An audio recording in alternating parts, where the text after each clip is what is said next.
Hi, I'm Gavin, a traditional Chinese medicine practitioner with over a decade of experience treating stress-related hair loss. And today, I want to explain something that most people get wrong about stress and hair loss. Because if you've been losing hair after a stressful event, burnout, breakup, emotional trauma, you're not imagining it. But the key is it's not just the stress itself, it's what stress does to the systems that support your hair. Let's talk cortisol, your body's main stress hormone. It's there to help you survive short-term danger, but when it stays high for weeks or months, it will quietly start shutting things down. First, your digestion. High cortisol slows digestion so your body can focus on survival. The problem is that means less absorption of all the critical nutrients to support your hair growth. So even if you're eating really well, your hair might still be starving.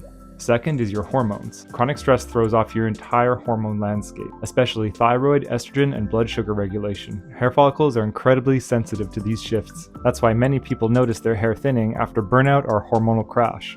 The next thing that cortisol has an impact on is blood flow. Stress constricts circulation, and when blood can't reach your scalp, your follicles aren't getting oxygen or nutrients. It's like trying to grow a garden with no water supply. So if your hair's falling out, and everyone's saying it's just stress, now you know better. It's the cascade effect of stress on digestion, hormones, and blood flow. And the good news is, if stress caused it, that means it's reversible. But the key is you have to address the underlying systems that were affected, not just the symptoms. If you want a clear step-by-step plan to rebuild your systems that have been depleted after stress-related hair loss, to begin efficiently reversing your hair loss right now, I put together a full guide. You can grab it in the link below.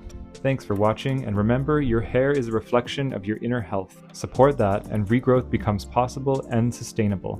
See you on the next one.